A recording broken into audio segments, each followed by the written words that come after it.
और तुलसियापति रामचंद्र महाराज की जय। बोलो राधा कृष्ण चंद्र महाराज की जय। बोलो विष्णु भगवान महाराज की जय।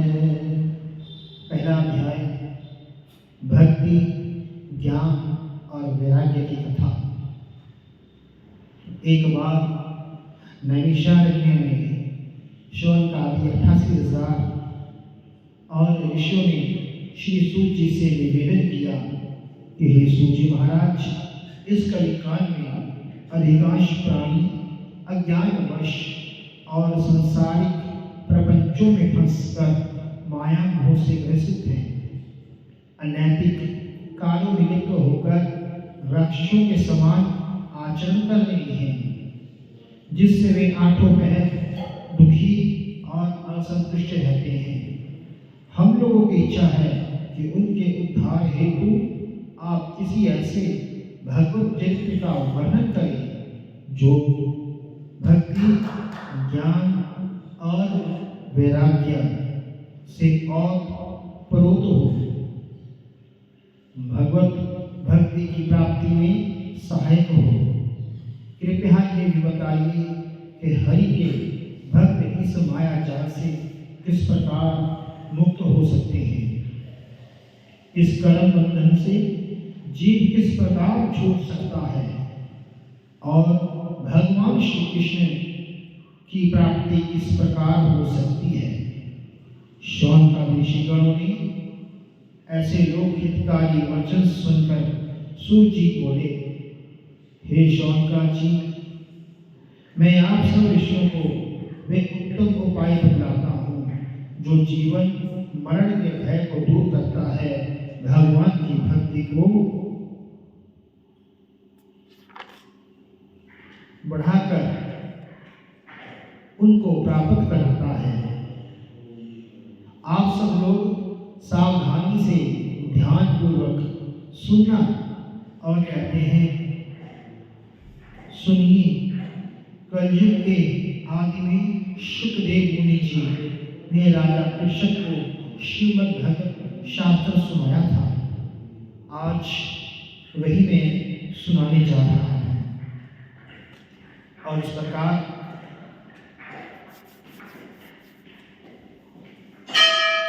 उससे बढ़कर मन को शुद्ध करने वाला भगवान के उत्तम चरित्र का रसा अमृत पिलाने वाला और कोई दूसरा शास्त्र नहीं है। इसलिए मैं उसी उत्तम शास्त्र का वर्णन आप सब ऋषियों के सन्मुख करता हूँ। ये श्रीमद् भगवत की कथा देवताओं को भी अति दुर्लभ है।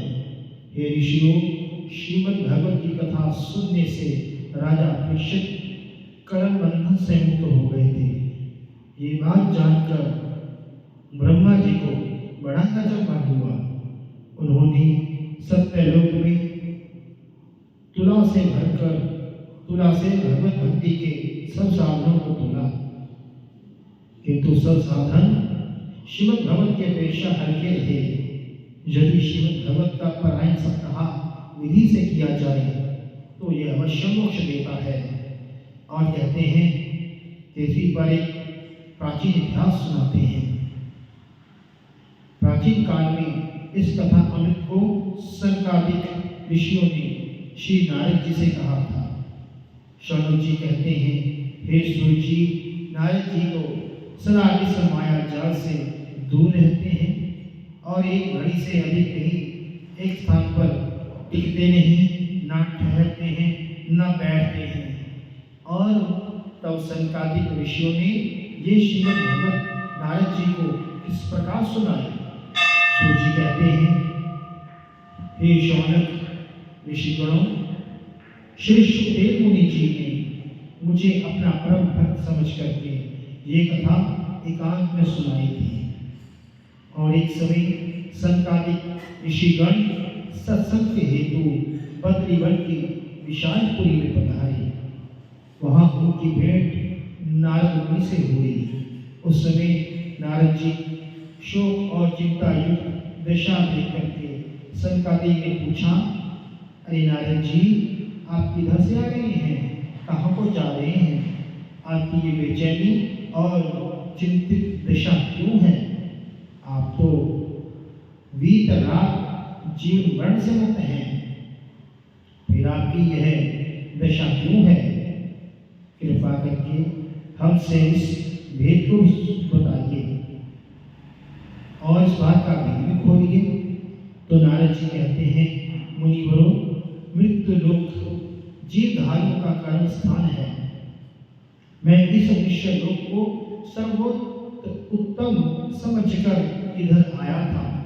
मैंने अनेकों तीर्थ स्थान देखे, प्रयाग, काशी, नासिक, हरिद्वार, पुष्कर, सेतुबंध और रामेश्वरम, जगन्नाथपुरी आदि मैं सभी में कहते मैंने भ्रमण किया, किंतु मुझे शांति कहीं भी नहीं मिली। सर्वत्र कलयुग ने अपना अधिकार जमा लिया है। चारों ओर अधर्म ही अधर्म छा रहा है। दया, धर्म, दान, जप, तप कुछ भी दिखाई नहीं देता। मनुष्य निस्दिन विषय भोगों में लिप्त रहकर उदर पालन करता है, केवल अपना पेट भरना जानता है। मंदबुद्धि, भाग्यहीन, आलसी, झूठ बोलने वाले अधर्मी, दयाहीन, हरि भजन से विमुख, निर्धन, विपत्तियों से घिरे हुए हिंसावादी दिखाई पड़ते हैं। ब्राह्मण, साधु, संत, पाखंडी, दुराचारी, लोभी, दंभी हो गए हैं। कन्या भेजकर पेट भरते हैं। घरों में स्त्रियों का विचार है और आश्रम, तीर्थ आदि स्थानों में लुटेरे का अधिकार है। वे धर्म के नाम से लूट करते हैं और प्रजा को कष्ट देते हैं। मंदिर, देवालय आदि पर विधर्मियों और शूद्रों का अधिकार होता जा रहा है। दास्ता बढ़ती जा रही है और स्त्रियां वैश्यावृत्ति से अपना पेट भरने में लगी हुई हैं। पतिव्रत धर्म का नाश होता जा रहा है। मैं आपको कहाँ तक सुनाऊं? इस कलयुग ने सारे भूमंडल पर अपना ही साम्राज्य स्थापित कर दिया है। मैंने घूमते घूमते यमुना के तट पर क्या देखा कि एक युवती बैठी है, रो रही है। उसके निकट, उसके पास ही दो वृद्ध पुरुष मृत अवस्था को प्राप्त हो रहे हैं। उसकी श्वासें चल रही हैं। कहते युवकों की श्वासें भी चल रही हैं। वह युवती उनकी सेवा कर रही है, उन्हें जीवित करने का प्रयत्न कर रही है। वे बेहोश पड़े हुए हैं। आश्चर्यजनक घटना को देखकर उधर चला गया। मुझे देखकर वे तरुणी खड़ी हो गई, दुखी होकर के बोली, हे मुनिवर, आप तनिक मेरी कथा सुन लीजिए, मेरे दुख को दूर कीजिए। साधु संतों के दर्शन तो संसारिक पापों को दूर करते हैं। मेरे बड़े भाग्य हैं, तभी इस संकट काल में आपके दर्शन हुए। नारद जी कहते हैं, मुनियों, मैंने उस युवती से पूछा, आप कौन हो?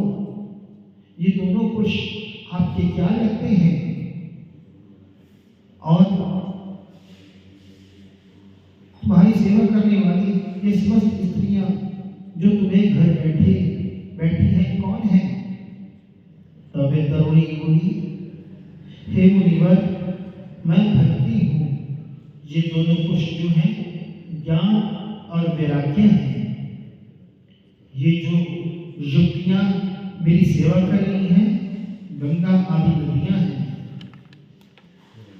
और इस कलयुग के प्रभाव से मेरे पुत्रों की ये दशा है कि हे मुनिवर, मेरा जन्म द्रविड़ देश में हुआ है और कर्नाटका देश में युवा अवस्था को प्राप्त हुआ।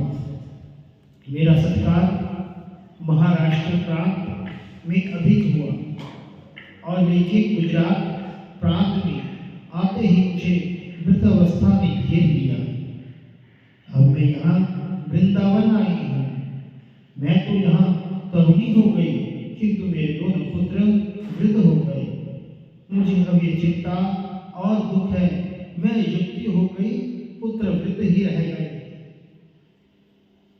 और कहती है मुझे वृद्ध होना चाहिए, मेरे पुत्रों को युवा होना चाहिए, इसका कारण मुझे, और कहती है कि मुझे इसका कारण समझाइए।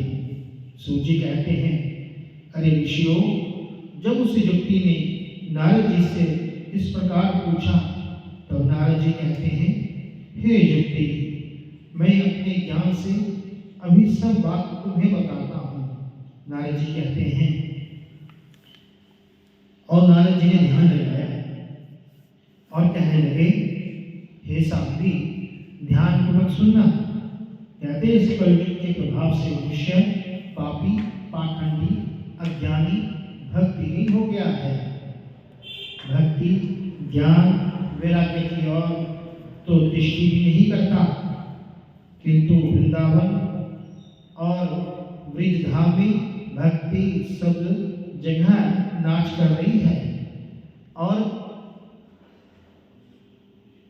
धन्य है ये गोलोक धाम, इसी कारण तो युक्ति हो गई, किंतु मेरे पुत्र अब भी सुसुप्त दशा में हैं, इन्हें यहाँ कुछ आराम अवश्य प्राप्त हुआ।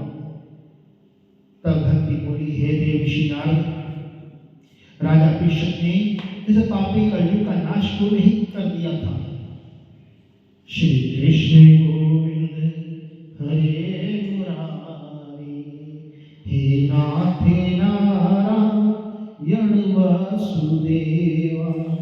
तब नारद जी कहते हैं, हे देवी, राजा परीक्षित ने कलयुग की दीन दशा देखी और उस पर इसलिए दया की कि उन्होंने अपने बुद्धि से विचार किया कि कलयुग अधर्म का स्थान है, किंतु अन्य युगों की अपेक्षा इस युग में थोड़ा सा ही केवल हरि भजन, हरि कीर्तन मात्र से कलिकाल के सारे पाप मिट जाएंगे और नाश को प्राप्त होंगे। अन्य युगों के में सहस्त्र वर्षों की तप करके अनेकों दान जब तप करने पर भी ये फल प्राप्त नहीं होता है, जो कलयुग में केवल भगवान के संकीर्तन मात्र से प्राप्त हो जाता है। श्री कृष्ण गोविंद हरे मुरारी, हे नाथ नारायण वासुदेवा। श्री कृष्ण गोविंद हरे मुरारी, हे नाथ नारायण वासुदेवा, हे नाथ नारायण वासुदेवा, हे नाथ नारायण वासुदेवा, हे नाथ नारायण वासुदेवा। श्री कृष्ण गोविंद हरे मुरारी, हे नाथ नारायण वासुदेवा।